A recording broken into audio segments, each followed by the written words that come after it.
Are you going to SBC Americas in Miami, but you don't know what to expect? Then this video is for you, my friend, because I'm going to save you money, hours of work, and the most important, you're going to enjoy SBC Miami as never before. And by the way, I will be giving a panel. So if you're interested in what we're going to talk, you know, I am a marketing gladiator and I specialize in the topic of affiliates. So I will be very happy if one of the persons that is watching these videos go and say hello. This will mean a lot to me, guys. So now let's get into it. If you work in iGaming, whatever it is, affiliate, operator, payment provider, I will say like this event, it could make your whole year if you're smart enough. But not because the event itself. It's because how you will play in this event, and I'm going to give you some of the outputs and experience that I got from the previous SBC Miami that I've been. So here you're going to find affiliates, you're going to find local operators, you're going to find local payment solutions, right? That they specialize more into the Americas market. The event, in my experience, it's divided by two. It's divided by, like, let's call it like the wealthy countries and the rest of Latin America. So it's very important that you have clear mind on what you're going to be looking for. And keep in mind that usually in all the events, I noticed that there's going to be always one part for affiliates, one part for operators, and one part for payment solutions, etc., etc. So in this video, you're going to learn the good, the bad, and the curious things about SBC Miami. So let's start with the good about SBC Miami. First, the LATAM focus is quite real. You are not just hearing theory. You are talking to people that daily operate in the region. They are already making business in Mexico, Colombia, maybe USA. However, I will say the USA is more a mature market in this sense. So it's sometimes quite clear the difference between the two markets, but you have people with experience from all the continents. So you can get very good insights and very meaningful conversations. So if you want to know how they operate, if you want to know their local problems, I will say it like this event is very good for that, because as well it's very intimate event. So there's not so many people in comparison with Europe, for instance, right? When we have like big affiliate conferences, what happened? Hall 1 is 15 minutes by walk, and then you have another meeting in Hall 6, right?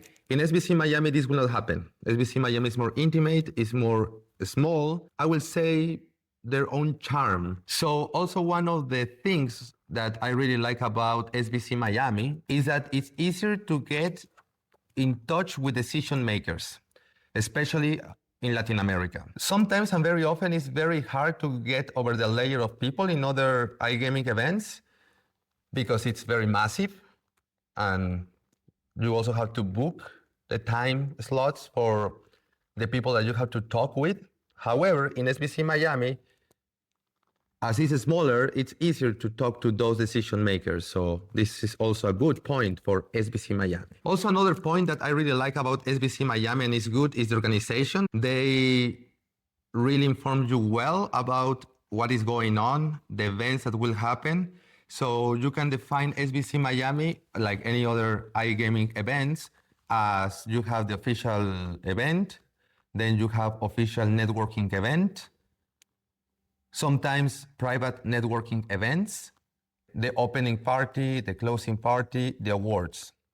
So I will say keep an eye on these events, because when you go to the networking event, it's basically a more chill place where you can have a more meaningful conversation, right? Sometimes when people is in booths, we are running, we're like, you know, but in the networking event, it's more to chill, to actually meet people. That's why you're in there.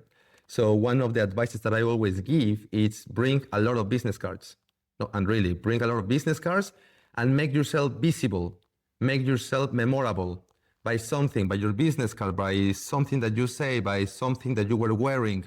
This is important because later on to make the follow-ups. But now, let's go with the bad. The first downside is actually the size.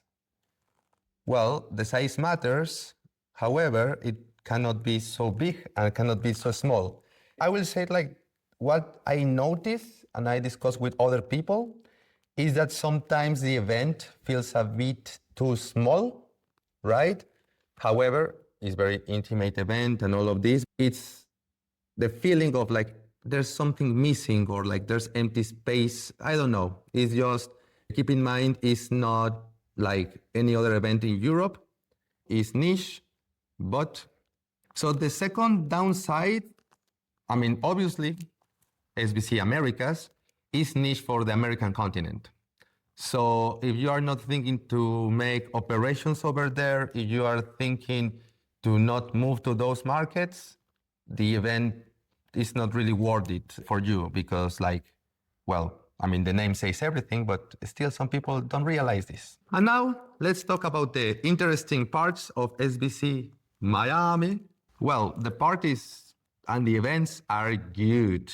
I had the opportunity to go to one of the events of one of our partners of networking. They rent a boat. And to be honest, I really felt like in Grand Theft Auto Vice City, you know, like in the mission where you have the boat and it's just Miami vibes. So I will say like the events are top quality. Also the last year in the closing party, Steve Aoki was playing for us. The venues are amazing, it's very clean, very well organized. The events is one of the interesting parts of the SBC Miami. So now I'm going to give you some tips of what you should do if you go to SBC Miami. First, download the app of SBC. In the SBC app, you are going to be able to see all the attendees, also the conferences. By the way, I will be in one, so go and say hello. Why is important? Because you also can book a time over there. So you are able to talk to the person that you want to talk. Also, bring a lot of business cards. Make them interesting, make them memorable, not just something that, thank you, trash. Something that they look and they say, oh, this is nice. Third, bring a notebook and a pen, or better, if you can bring an AI agent to make transcripts or to talk to ChatGPT, it's even better. Because when you're in this event, sometimes it's really easy to forget names because you are exposed to so many people in so little time that sometimes you remember the conversation, the face, but you are like, what is the name, right? Also important, never let the exchange of the contact for later. Always, if you find someone interesting, exchange contacts in the moment and take a note who is he and why is interesting.